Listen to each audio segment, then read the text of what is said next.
Hello, everybody. Welcome back to the channel. This is Big Somo as usual. Today we are in the central region and I'm with my guy Elgwe and the wife.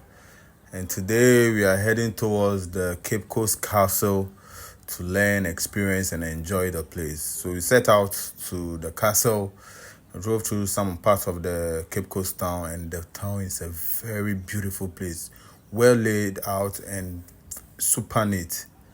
I mean, it can be compared to some of the towns that we know. I mean, the cities that we know, but this place is super clean.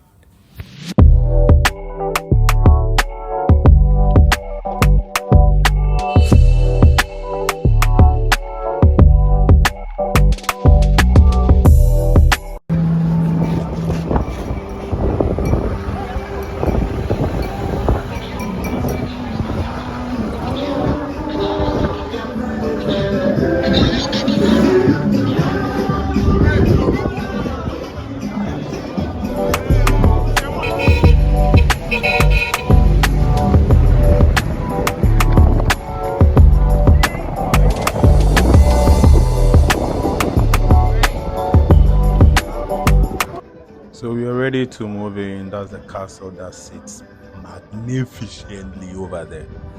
If you haven't subscribed, kindly do so now. Thank you. So we move to the castle and then we make a very grand entry. And the entrance is a bit narrow, but the structure is a terrifying, beautiful, huge, well laid, mastered architecture. I mean, our slave masters, they were good at this. So at the entrance, you have to find these guys. They're a little bit history about some freedom fighters like Malcolm X, Rosa Parks, and all that. I mean, they give you an insight to some of the freedom fighters that we have had in the past. So from here, we move straight to the castle, towards the castle.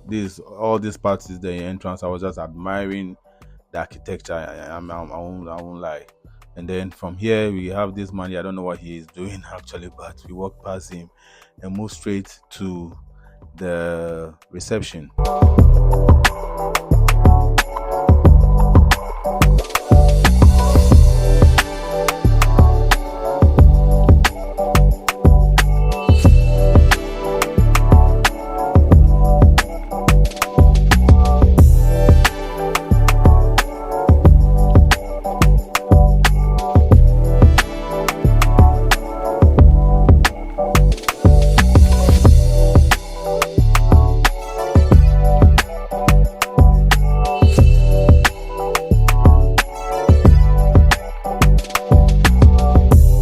So from here we move straight to the reception, and this is the reception. Ghanaian is supposed to pay 20 cedis only, just 20 cedis. That's amazing. And foreigners are to pay 80 cedis for the tour, or to go around and look at and get the history of the place. So in this room, there is all the history that you can read at. I mean, in summary is there, and then I don't know what the name of this is, but it's just the outlook of the whole castle. That is it over there, with some old artifacts and hand trowels that they used to build the place. This is it, and there's some of the materials that they used. So this is our tour guide for the day, and this guy is super amazing. He's very brilliant, very learned, very articulated, and knows his stuff.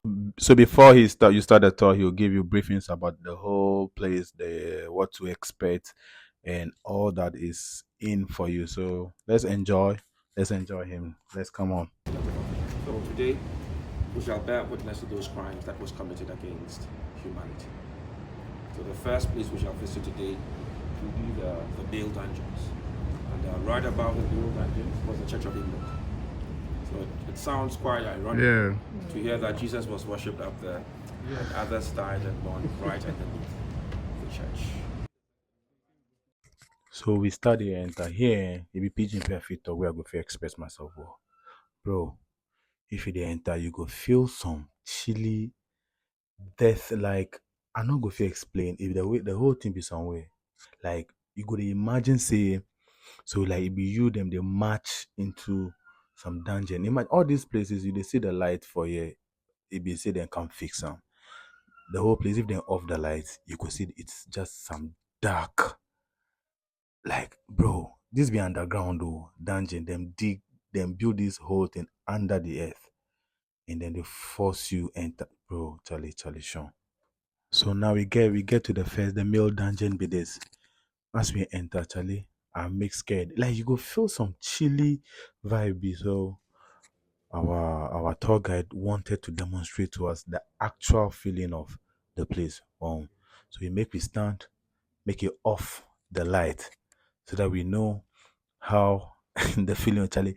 This you see that place, that be the only source of light there. The whole place was very dark. I think it's even clearer in the video, but it was a very dark, silent, scary experience. I no go, be your being, bro. The whole thing be some way. Like I just the encourage say if you dey watch this video, find time, then go then experience it and see how these people feel. This is the biggest dungeon you would ever see when we talk about the transatlantic traffic, or what some people call trade.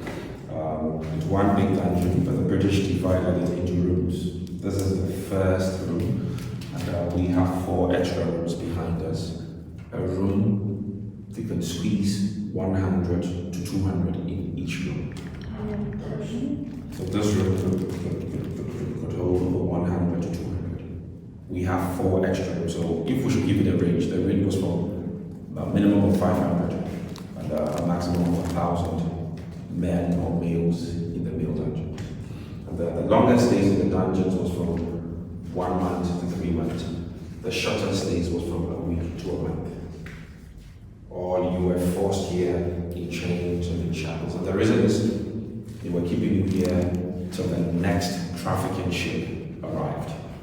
So when the ships arrived, they were trafficked out of this place to countries that we call United States, St. Thomas, Jamaica, Barbados, Belize, Guyana, England, where labor was forced out of them, or they were exploited because they were forced to work on plantation farms without them being paid. They were raped, they were beaten, they were maltreated. Europeans took Africans through a lot of barbarism. They were forced to do everything in the dungeon until the time the next ship came. So you had to go to toilet, you had to urinate, you had to sleep, you had to eat, you had to do everything in there. If you should take a good look on the floor, you find gutters, or you find these drains. That was the way toilet, urine, and vomit could run about. You also ask this question. This place was used for like 200 years.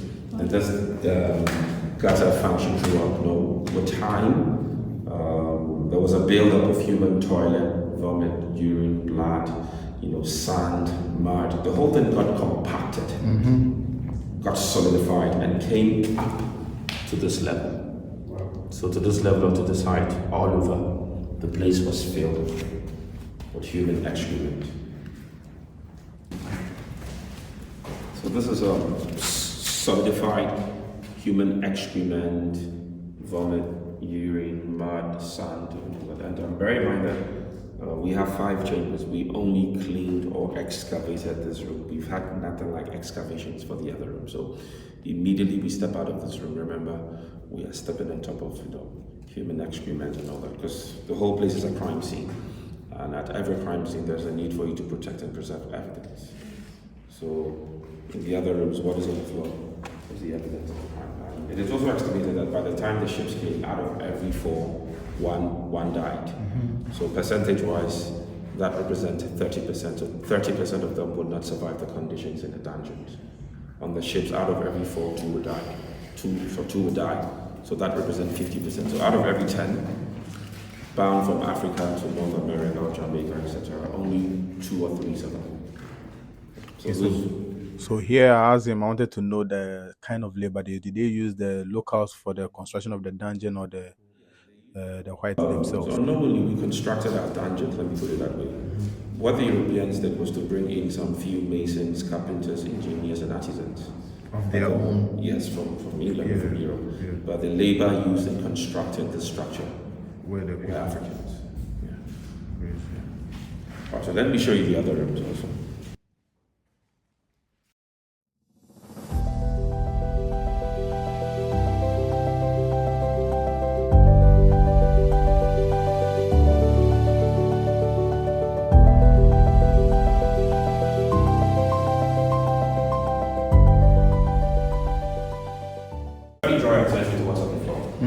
what is on the floor is compacted human feces, urine, vomit that has solidified over the years.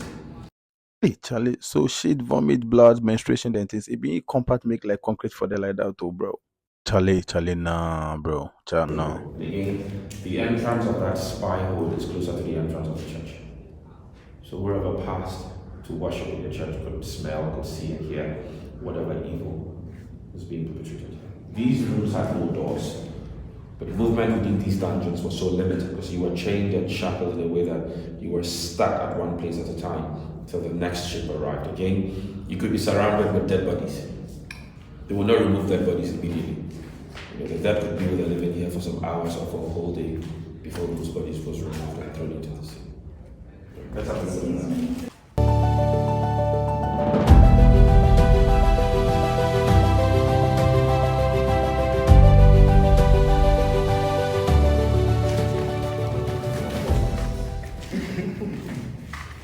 Right, so this is the last room in the dungeons. Let me draw your attention to the wall right here. So that wall you see there used to be an entrance to a tunnel. So what I'm trying to say is at some point in time, that end was opened up.